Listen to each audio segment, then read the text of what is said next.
Hi everyone, welcome to digital GK classes. तो SST की आज हमारी क्लास सेवन है हिस्ट्री की। ठीक है, और मैं आज आपको पहले ही बता देती हूँ कि आज आपको ज्योग्राफी की भी क्लास मिलेगी और ज्योग्राफी की क्लास 1 या 2 बजे मेरे चैनल पे अपलोड हो जाएगा, तो प्लीज़ वो भी देखना। वो भी हम एनसीईआरटी से स्टार्ट कर रहे हैं क्लास 6 से, क्योंकि हिस्ट्री ज्योग्राफी कल मैं अपलोड नहीं कर पाई थी और आप में से कल बहुत सारे लोग परेशान थे बीएड बीटीसी की वजह से भी। तो आज से आपको हिस्ट्री ज्योग्राफी, हिस्ट्री की आपको पता है 12 बजे मिलेगी और ज्योग्राफी का आपका 2 बजे। ठीक है, ये टाइम याद रखिएगा। और प्लेलिस्ट मैं बना चुकी हूँ, तो जिसको पहले की क्लासेस देखना है हिस्ट्री का, प्लेलिस्ट में देख लेना। सीटेट दिसंबर के नाम से है और ज्योग्राफी की भी प्लेलिस्ट बना दूंगी। तो चलिए स्टार्ट करते हैं। हर दिन आप अपना रिवीजन जरूर कीजिएगा। बस एक चीज का है कि आप लोग लाइक नहीं करते हो। 4000 लोग देख लेते हैं, बट इस 4000 में से केवल 400 ही लाइक होता है। तो आप सभी से रिक्वेस्ट है, देखिए लाइक करने से कुछ भी नहीं होता है, बस आप सभी का सपोर्ट मिलता है और मुझे ऐसा लगता है कि मेरी वीडियोस आपको पसंद आ रही है, तो आगे भी मैं इसे कंटिन्यू रखूं। तो अगर आप इस बात को समझ सके तो जाते जाते एक लाइक जरूर कर दीजिएगा। देखिए, पीडीएफ मैं कल का नहीं भेजी थी, तो आज की क्लास की और कल की क्लास की पीडीएफ मैं टेलीग्राम पे भेज दूंगी। ठीक है, ऐसे ही हाईलाइटेड में। अब ये हमने कल क्या पढ़ा था, बौद्ध धर्म और जैन धर्म के बारे में पढ़ा था, जो कि बहुत इंपॉर्टेंट चैप्टर है। और आज हम पढ़ेंगे राज्य से साम्राज्य। तो आखिर में इस चैप्टर से क्या सीटेट ने पूछा है वो देखिए। और आप जानते हो कि एनसीईआरटी ही है, हिस्ट्री क्लास 6 का है, तो आपको पता होना चाहिए कि बहुत शेरों वाला स्तंभ, इसके बारे में भी पढ़ेंगे और बहुत सारे कुछ राजाओं के भी बारे में हम पढ़ेंगे। सबसे पहले क्या होता है कि आपने भी कभी सोचा होगा कि जो शेर के जो चित्र होते हैं ना, रुपए और पैसों पे, आपने देखा होगा उस पे दिखता है। तो आखिर में ये ऐसा क्यों है, तो इसके पीछे भी एक बहुत बड़ी हिस्ट्री है। देखो, हमने कल पढ़ा था ना कि जैन धर्म के लोग जो है पत्थरों को काट कर गुफाएं बनाते थे। और जो सारनाथ है यहाँ पे, कल वाली क्लास जिसने देखी होगी ना वो बहुत अच्छे से यहाँ पे समझ लेगा, तो कल वाली क्लास जरूर देखना। तो हमने सारनाथ के बारे में पढ़ा था कि गौतम बुद्ध जो है यहीं पर उन्होंने, वाराणसी में सारनाथ एक जगह है जहां पर उन्होंने अपना पहला उपदेश दिया था। तो ये क्वेश्चन वहीं से पूछा जाएगा कल वाली क्लास से। तो बहुत सारे उस समय क्या होता था कि लोग पत्थरों को काट कर बनाते थे और गुफाएं, फिर उन्हें सारनाथ में एक विशाल स्तंभ पर स्थापित किया गया था। तो ये जो आप देख रहे हो शेर, ये रहा, ये सारनाथ में एक विशाल स्तंभ है, वहां पर इसको स्थापित किया गया। और क्लास 6 में हमने, कल वाली क्लास में हमने पढ़ा भी है, इतिहास के महानतम राजाओं में से एक अशोक, बट इसको किसने जो है स्थापित करवाया था, तो ये था अशोक। तो ये क्वेश्चन भी आपसे पूछा जाएगा कि अशोक के निर्देश पर इसके जैसे कई स्तंभों और पत्थरों पर अभिलेख उत्कृत किए गए। अशोक ने ऐसा बोला। इसके पहले कि आप ये जानो कि अभिलेखों में क्या लिखा है। अब देखो, पहली क्लास में मैंने आपको अभिलेख के बारे में भी बताया, पांडुलिपि के भी बारे में बताया है, इसीलिए क्लासेस 1 बाय 1 देखिए, तभी आप समझ पाएंगे। तो उनके साम्राज्य, अब आपको इसमें अशोक के बारे में पढ़ना है, क्योंकि अशोक एक बहुत ही महान जो है राजा हुआ। और क्यों, पहले तो वो लड़ाई वगैरह करता था, फिर उसने बाद में कलिंग के युद्ध के बाद से उसने देखा कि खून खराबा बहुत होता है, लोगों को अपने रिश्तेदारों, अपने सगे संबंधियों से जो है दूर होना पड़ता है, तो इसलिए उसने लड़ाई झगड़ा सब कुछ त्याग दिया था। तो ये सारी चीजें ही इसमें आपको पढ़नी है। तो बेसिकली हम अशोक के बारे में पढ़ेंगे। यहाँ से बस एक क्वेश्चन यही पूछेगा कि जो ये आपको स्तंभ दिख रहा है, ये जो आप ये शेरों वाला, कि आप जिनको आप रुपए और पैसों पे देखते हैं, इसके पीछे की हिस्ट्री क्या है। तो ये सारनाथ में एक विशाल स्तंभ पर स्थापित किया गया था, और वो भी किसके द्वारा, राजा अशोक के द्वारा। बस इतना ही इसमें आपको समझना है। अब देखो, अशोक के बारे में पढ़ना है, तो अशोक जिस साम्राज्य पर शासन करते थे उसकी स्थापना जो है, देखो अशोक जो है जिस भी साम्राज्य पर उसने शासन किया, उसकी स्थापना किसने की थी, तो उसकी स्थापना उनके दादा चंद्रगुप्त मौर्य ने लगभग 2300 साल पहले की थी। तो आपसे क्वेश्चन पूछेगा ना कि अशोक किस साम्राज्य से था, तो मौर्य साम्राज्य, और जिसपे वो शासन कर रहा था वो उसके दादा का था, जो कि उसने, चंद्रगुप्त मौर्य ने उसकी 2300 साल पहले ही स्थापना की थी। चाणक्य और कौटिल्य से रिलेटेड क्वेश्चन पूछता है कि चाणक्य या कौटिल्य जो है एक बुद्धिमान व्यक्ति था, किसके समय पे था, तो ये था अशोक या फिर चंद्रगुप्त, मतलब अशोक नहीं, चंद्रगुप्त मौर्य के समय। ये क्वेश्चन पूछा हुआ है कि चाणक्य किसके समय था, तो चंद्रगुप्त मौर्य के समय था। अब देखो, चाणक्य या फिर कौटिल्य, यहाँ पे आप देख रहे हो, नामक एक बुद्धिमान व्यक्ति ने चंद्रगुप्त की सहायता की थी। तो चंद्रगुप्त मौर्य की सहायता किसने किया था, इन्हीं का, इनको चाणक्य बोलो या कौटिल्य बोलो, इन्हीं का ये दोनों नाम है। चाणक्य के कई विचार हमें अर्थशास्त्र नामक किताब में मिलते हैं, और ये क्वेश्चन पूछा जाएगा कि अर्थशास्त्र किताब किसने लिखी है, तो चाणक्य ने लिखा है, डायरेक्ट पूछा हुआ है। ठीक है, तो ये इतनी पॉइंट तो आपको अपनी कॉपी में नोट करके रखना है, इसमें से कहीं से कुछ भी पूछा जाएगा। अब देखो हम लोगों ने कल नगर वगर के बारे में देखा था ना, मैप में मैंने आपको दिखाया था क्लास 6 में। तो साम्राज्य में ना बहुत सारे नगर होते थे, ठीक है। और इनमें साम्राज्य की राजधानी जो है पाटलिपुत्र, कल मैंने आपको बताया था, उज्जैन और तक्षशिला जैसे नगर प्रमुख थे। तक्षशिला जो है उत्तर, ये आपसे क्वेश्चन पूछेगा कि इस साम्राज्य में कौन कौन सी राजधानी नगर प्रमुख थे। पाटलिपुत्र, उज्जैन और तक्षशिला। तक्षशिला जो है उत्तर पश्चिम और मध्य एशिया। सबसे पहले मैं आपको वंश के बारे में बताती हूँ ये वाला, क्योंकि यहां से क्वेश्चन पूछा हुआ है कि आखिर में जो है अशोक जो है किस साम्राज्य का था, किसका बेटा था, ये क्वेश्चन आपसे पूछेगा। सबसे पहले वंश क्या होता है, तो ये आप सभी जानते हैं कि एक ही परिवार के जब कई सदस्य एक के बाद एक राजा बनते हैं तो उन्हें एक ही वंश का कहा जाता है। अब मौर्य वंश से अशोक बिलोंग करता है, तो आखिर में इसके 3 महत्वपूर्ण राजा हुए जो क्वेश्चन आपसे कई बार पूछेगा। सबसे पहले आप जानते हो चंद्रगुप्त मौर्य, जो कि जिसकी सहायता किसने किया था, चाणक्य कौटिल्य। फिर इसका बेटा बिंदुसार था, और बिंदुसार का पुत्र अशोक। ये आपसे क्वेश्चन पूछेगा कि अशोक किसका बेटा था, तो बिंदुसार का था। और अशोक के दादा कौन थे, तो चंद्रगुप्त मौर्य। चंद्रगुप्त मौर्य की सहायता किसने की थी साम्राज्य बनाने में, तो कौटिल्य ने की थी। कौटिल्य चाणक्य की फेमस किताब कौन सी है, अर्थशास्त्र। यहीं पर आपको विचार देखने को मिलेगा। तो देखा आपने, यहां से 4 से 5 क्वेश्चन मैंने आपको बताए हैं जो कि सीटेट ने पूछा हुआ है, ठीक है। चलिए अब आगे देख लेते हैं। यहां पर देखिए, अब सबसे पहले मैं आपको कुछ चीजें यहाँ पे बताना चाहूंगी। जैसे कि अभी हम यहाँ पे पढ़ रहे थे ना कि जो तक्षशिला है वो उत्तर पश्चिम और मध्य एशिया के लिए आने जाने का मार्ग था।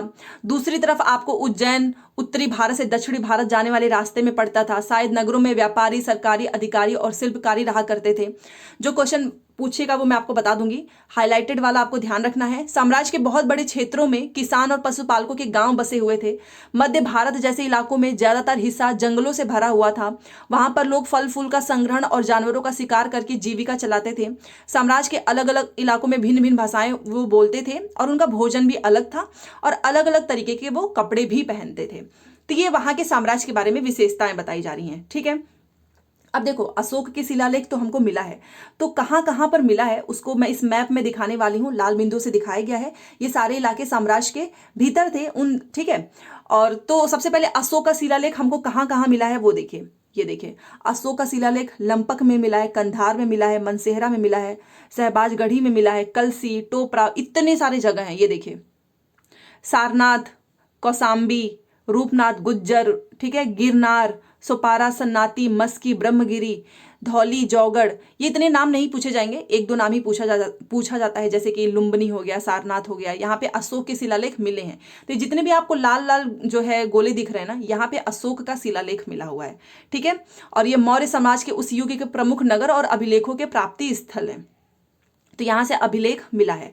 सारनाथ का तो आप देख ही सकते हो, जहां से आपको ये जो शेर वाला स्तंभ मैंने अभी आपको दिखाया ना, ये तो सारनाथ से ही लिया गया है। तो ये आपको कुछ नाम यहाँ पर याद रखने हैं। अब देखो यहां से सबसे पहले कि राज्य साम्राज्य से कैसे भिन्न है। जो राज्य है वो साम्राज्य से कैसे भिन्न है, अंतर आपसे पूछा जा सकता है। देखो, साम्राज्य का मतलब होता है कि ये राज्य, मान लो एक है राज्य, एक है साम्राज्य, तो साम्राज्य बड़ा होता है राज्य से, बस इतना ही याद रखना है आपको, ठीक है। तो साम्राज्य जो है वो राज्यों से बड़े होते हैं, और उनकी रक्षा के लिए बड़ी सेनाओं की जरूरत होती है। इसलिए सम्राटों को राजाओं की तुलना में ज्यादा संसाधन की जरूरत होती है। बड़ी संख्या में इनको कर इकट्ठा करने वाले अधिकारियों की जरूरत होती है। सिंपल सी बात है, साम्राज्य बड़ा होता है राज्य से, इसलिए इसको ज्यादा जरूरत होगी अधिकारियों की, संसाधन की, ठीक है। अब साम्राज्य का जो है प्रशासन पढ़ते हैं, क्योंकि मौर्य वंश से कौन कौन था, नाम बताओ। चंद्रगुप्त मौर्य, उसका बेटा बिंदुसार, उसका बेटा अशोक। अशोक एक बहुत महान राजा हुआ। अब देखो, मौर्य समाज बहुत बड़ा था, इसीलिए अलग अलग हिस्सों पर अलग अलग ढंग से शासन किया गया था, ठीक है। साम्राज्य था ना, तो नाम से ही आप समझ सकते हो। अब आपको डाउट नहीं होगा कि साम्राज्य क्या है, राज्य से बड़ा होता है।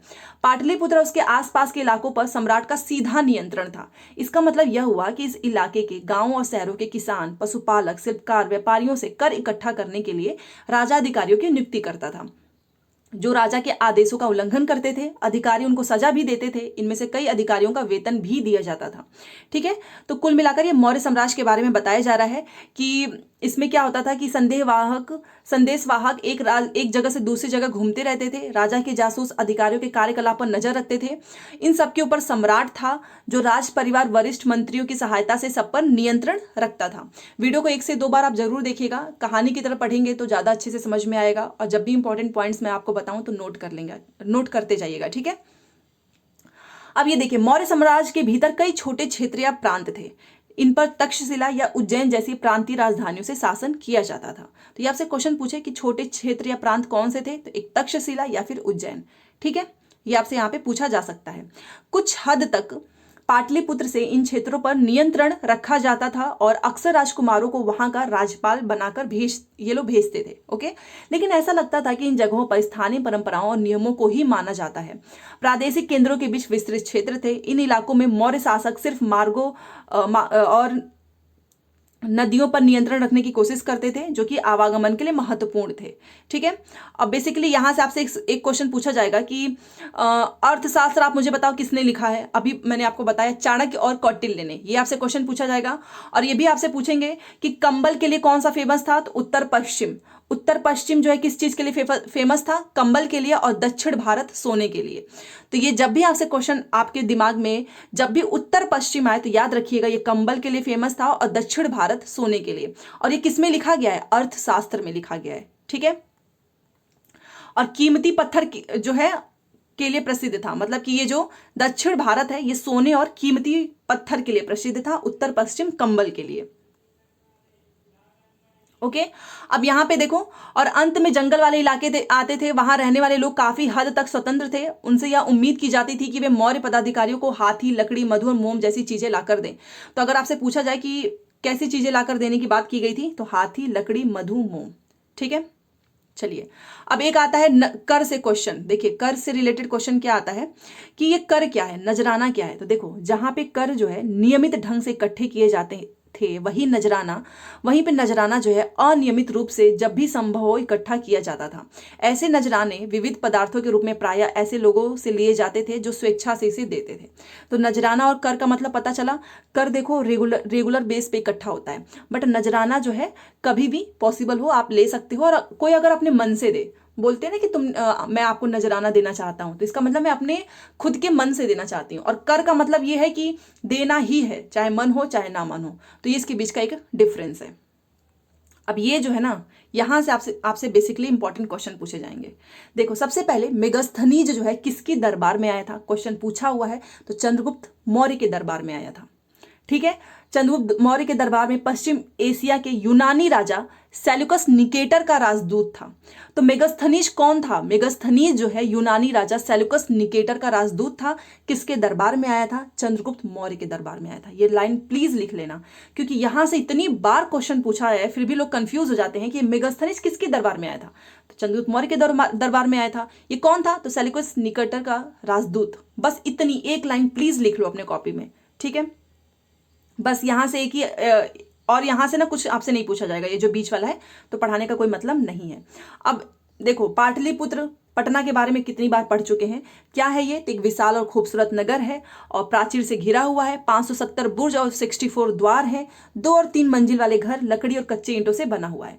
तो ये आप पाटलिपुत्र के बारे में थोड़ा सा लिख लेना। स्टेटमेंट में पूछा जा सकता है कि राजा का महल भी काठ से बना है, जिसे पत्थर की नक्काशी से अलंकृत किया गया है और चारों तरफ गार्डन है, चिड़ियों के लिए बने बसेरों से घिरा हुआ है। तो ये है आपके पटना के बारे में, पाटलिपुत्र। ठीक है, और ऊपर मैंने जो बताई थी ना, अभी मैंने बताया है ना, बस फर्स्ट लाइन लिख लो। यहां से बहुत ज्यादा क्वेश्चंस पूछे जाते हैं और अगर आपका मन हो तो आप इसको एक बार पढ़ लेना, बट बेसिकली जो इंपॉर्टेंट है मैं आपको वही बता रही हूं। ठीक है, चलिए अब ये देखिए, आप चंद्रगुप्त मौर्य के बारे में पढ़ रहे हो तो अशोक के बारे में इतनी बार क्वेश्चन पूछता है ना कि अशोक ने जो अभिलेख लिखा है वो कौन सी लिपि में है, कौन सी भाषा में है।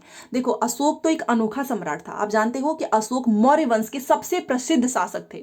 ठीक है, और वो ऐसे पहले शासक थे जिन्होंने अभिलेखों द्वारा जनता तक अपने संदेश पहुंचाने की कोशिश की, कि वो अभिलेख के माध्यम से जो आम लोग हैं ना वहां तक अपनी इंफॉर्मेशन पहुंचाते थे। तो अशोक के ज्यादातर अभिलेख किस भाषा में लिखे हुए हैं, प्राकृत। लिपि कौन सी है, ब्राह्मी। मोस्ट इंपॉर्टेंट है, भले से ये लाइन भूल जाओ कोई बात नहीं, बट इनकी भाषा और इनकी लिपि याद रखना। आप खुद एग्जाम के बाद कहोगे कि यस ये क्वेश्चन पूछा हुआ है। और ये ना कि केवल सीटेट में, बीपीएससी, यूपीटेट, सुपरटेट सब में पूछा हुआ है कि अशोक के अभिलेख किस भाषा में है, प्राकृत। लिपि कौन सी है, ब्राह्मी। और ये मैं आपको बताना चाहूंगी, ये यूपीएससी ने भी एक बार पूछा हुआ है लिपि कौन सी है। ठीक है, अशोक का। अब देखो अशोक का कलिंग का युद्ध ना, इसी युद्ध के बाद से अशोक ने जो है हथियार त्याग दिए थे, ये रहा। तो आपसे क्वेश्चन पूछेगा अशोक का कलिंग युद्ध क्या है, तो कलिंग सबसे पहले है कहां पर, तो कलिंग तटवर्ती उड़ीसा का प्राचीन नाम है, ठीक है। और अशोक ने कलिंग को जीतने के लिए एक युद्ध लड़ा था, लेकिन युद्ध जनित हिंसा और खून खराबा देखकर उसने युद्ध से वितृष्णा हो गई और उन्होंने निर्णय लिया कि वे भविष्य में कभी युद्ध नहीं करेंगे, ठीक है। तो यह है अशोक का कलिंग का युद्ध। अब ये कलिंग का युद्ध का वर्णन है, इसमें आप पढ़ सकते हो, अशोक का अभिलेख है। तो ऊपर वाली लाइन तो इतनी इंपॉर्टेंट नहीं है, क्योंकि कलिंग के युद्ध के बाद से ही इन्होंने जो है युद्ध त्याग दिया। उसके बाद से इनका जो अभिलेख आया, उस अभिलेख में कुछ चीजें आपसे पूछी जाएंगी, तो वो मैं आपको बताना चाहूंगी। जैसे कि सबसे पहले तो इनको पश्चाताप हो रहा था कि मतलब इसमें कितने सारे लोग जो हैं जो एक दूसरे से प्यार करते हैं, दास और मृतक के प्रति, मतलब बहुत सारे लोगों की जो है डेथ हो गई है। और युद्ध में देखो, युद्ध होगा तो कुछ ना कोई मारा ही जाएगा, कोई ना कोई अपने प्रियजन को खोएगा। इसीलिए इन्होंने डिसीजन लिया कि अब मैं आगे से कोई लड़ाई नहीं करूंगा, कुछ भी नहीं, ठीक है। उसके बाद से इनको जो है पश्चाताप भी हो रहा था और इन्होंने बोला कि अब मैं धम्म पालन करने एवं दूसरों को इसकी शिक्षा देने का निश्चय जो है मैं करूंगा। तो क्या चीज पालन करने की बात इन्होंने की थी, धम्म पालन, और दूसरों को शिक्षा भी देने की बात इन्होंने की है अशोक ने कलिंग के युद्ध के बाद। उसके वजह से मैं मानता हूं कि धम्म के माध्यम से लोगों का दिल जीतना बलपूर्वक विजय पाने से ज्यादा अच्छा है, क्योंकि आप जानते हो किसी का खून बहाने से तो बेटर ही है कि मैं धम्म का पालन करूं। और उसके बाद से मैं ये बता रहा हूं कि मेरे बाद मेरा बेटा और मेरे पोते भी युद्ध ना करें। ये चाहते थे कि मैंने जो किया अब ना तो मेरा बेटा करे ना मेरा पोता करे, और ये धम्म का पालन करना चाहते थे, ठीक है। तो आपसे क्वेश्चन पूछेगा कि ये धम्म है क्या, तो धम्म जो है संस्कृत शब्द धर्म का प्राकृत रूप है।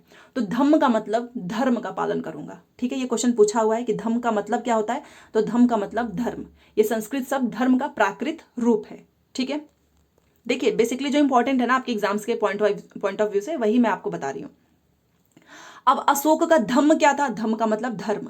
तो अशोक के धम्म में किसी देवता की पूजा या फिर कर्मकांड की बात नहीं की गई थी। उन्हें लगता था कि जैसे पिता अपने बच्चों को अच्छे व्यवहार की शिक्षा देते हैं, तो मेरा भी ये कर्तव्य बनता है कि मैं अपनी प्रजा को निर्देश दूं, और बुद्ध के उपदेशों से ये प्रेरित हुए थे। तो अगर आपसे क्वेश्चन पूछा जाए कि अशोक किसके उपदेश से प्रेरित हुआ था, तो गौतम बुद्ध के उपदेश से, ठीक है। ये क्वेश्चन इंपॉर्टेंट है।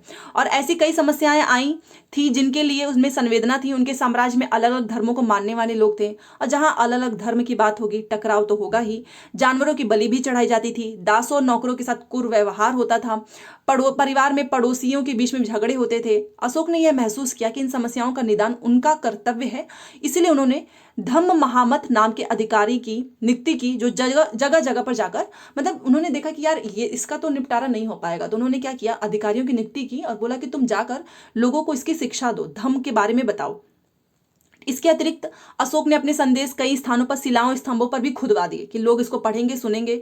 अधिकारियों को यह निर्देश दिया कि वे राजा के संदेश को उन लोगों को पढ़कर सुनाएं जो खुद नहीं पढ़ पाते हैं। अशोक ने धम्म के विचारों को प्रसारित करने के लिए सीरिया, मिस्र, ग्रीस में दूत भेजे। तो आपसे क्वेश्चन पूछेगा कि धम्म के विचारों को प्रसारित करने के लिए कहां पर दूत भेजा था इन्होंने, तो सीरिया, मिस्र और ग्रीस में।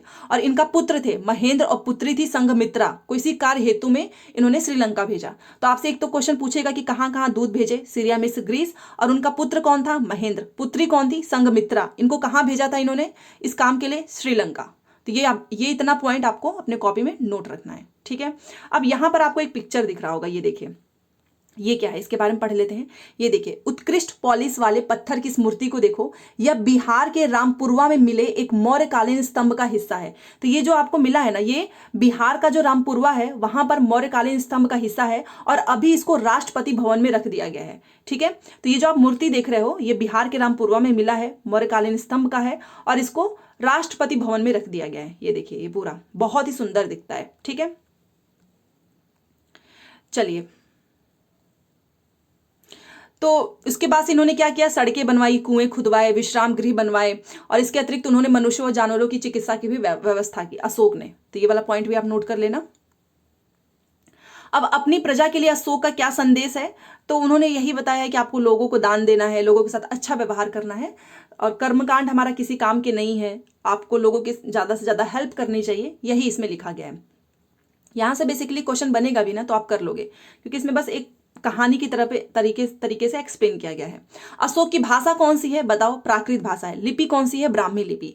तो आधुनिक भारत की ज्यादातर लिपियां पिछले सैकड़ों में ब्राह्मी लिपि से उत्पन्न हुई थी। और यहाँ पर आप देखो अक्षर अ को अलग अलग भाषाओं में लिखा गया है। ये देखिए ये सब अ है। आरंभिक ब्राह्मी में ऐसे लिखा जाता है, देवनागरी में ऐसे लिखते हैं अ को, बांग्ला में ऐसे लिखते हैं, मलयालम में ऐसे लिखते हैं और तमिल में ऐसे लिखते हैं। तो ये ब्राह्मी लिपि है, ठीक है। अशोक की लिपि कैसी थी? ब्राह्मी लिपि। मैं बार बार बताऊंगी क्योंकि ये क्वेश्चन बहुत बार पूछा हुआ है। उसके बाद से सबसे पहले मैं यहाँ से आपसे कुछ क्वेश्चंस पूछना चाहूंगी। साम्राज्य क्या होता है? क्या ये राज्य से छोटा होता है, बड़ा होता है?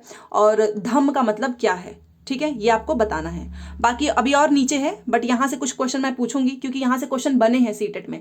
उज्जैन उत्तर पश्चिम की तरफ आवागमन का मार्ग था या नहीं? सही और गलत बताना है। आधुनिक पाकिस्तान और अफगानिस्तान के इलाके मौर्य साम्राज्य के अंदर थे। चंद्रगुप्त के विचार अर्थशास्त्र में लिखे गए हैं या नहीं?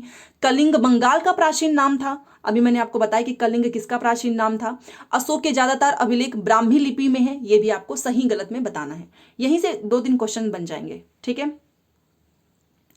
उसके बाद से आपको यहां से ये सारी चीजें पढ़नी है। ये देखो ये रेशम मार्ग सहित महत्वपूर्ण व्यापारिक मार्ग हैं।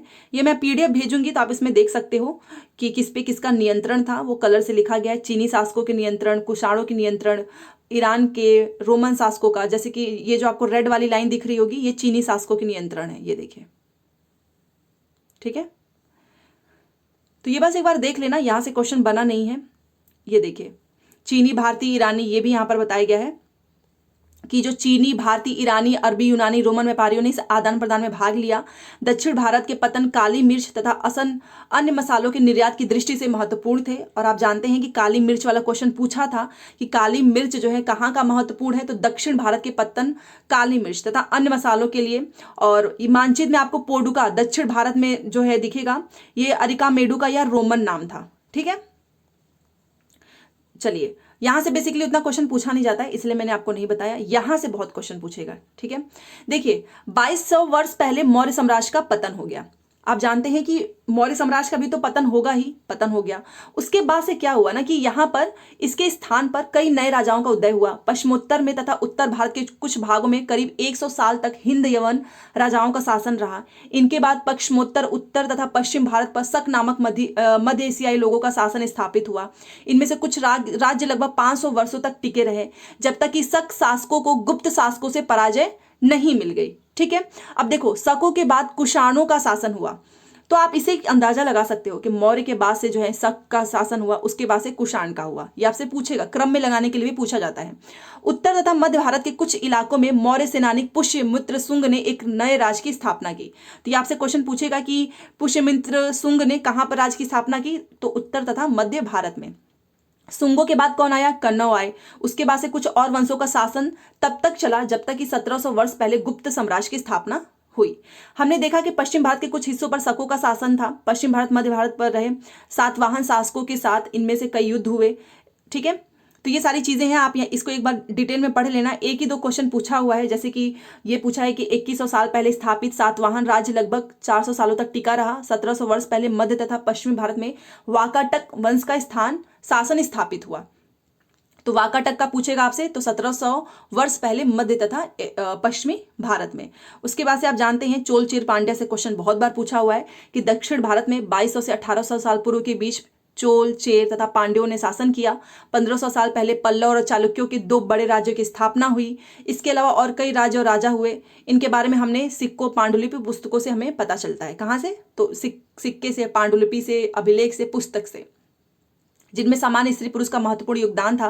कृषि का प्रसार, नए शहरों का विकास, उद्योग तथा व्यापार में, ठीक है। तो यहां पर ना बेसिकली इनके सिक्कों के बारे में दिखाया गया। ये देखिए, ये हिंद यमन का सिक्का है, ये कुषाण का सिक्का है, इन सभी ने शासन किया है। ये शक का है। फिर आपको नीचे ये सातवाहन का सिक्का दिख जाएगा, ठीक है। ये रहा। तो यहां से 1-2 क्वेश्चन ही बनेंगे जो कि मैंने अभी आपको बताया ना ऊपर, बस आप उसको नोट कर लेना कि किसके पास कौन शासन किया। अब यहीं तक था ये चैप्टर यहीं पे खत्म हो जाएगा। इसी का जो है नेक्स्ट जो भाग है हम क्लास 8 में देखेंगे। और एक चीज़ और है, यहाँ पर आपने देखा होगा, ये देखिए एक बार मैं बता देती हूँ। इनमें कृषि का प्रसार, नए शहरों का विकास, उद्योग तथा व्यापार में प्रगति थी। व्यापारियों ने एक तरफ जहाँ उपमहाद्वीप के अंदर तथा बाहर जमीन के रास्ते की खोज की, वहीं पश्चिम एशिया, पूर्वी अफ्रीका तथा दक्षिण पूर्व एशिया के समुद्री रास्ते भी खुले। मंदिरों, स्तूपों तथा अन्य इमारतों का निर्माण हुआ, किताबें लिखी गई, साथ ही वैज्ञानिक खोजें भी हुई। ये सारी बातें साथ साथ हो रही थी। इस पुस्तक के बाकी हिस्सों को पढ़ते हुए तुम इन बातों का ध्यान रखना। मतलब अभी हमको और भी चैप्टर पढ़ना है ना, तो उसमें आप डिटेल में समझ जाएंगे। तो जब भी आपको क्रम में लगाने के लिए आएगा तो चोलचेर पांड्या ये नाम याद रखना। दक्षिण भारत में इन्होंने 2200 से 1800 साल पूर्व के बीच में शासन किया था, ठीक है। उसके बाद से पल्लव और चालुक्यों के 2 बड़े राज्यों की स्थापना हुई थी। जब भी क्वेश्चन पूछे कि कहां से पता चलता है, तो सिक्कों से, पांडुलिपि से और पुस्तकों से पता चलता है। तो ये आप देख सकते हो, ये भी हमारा चैप्टर खत्म।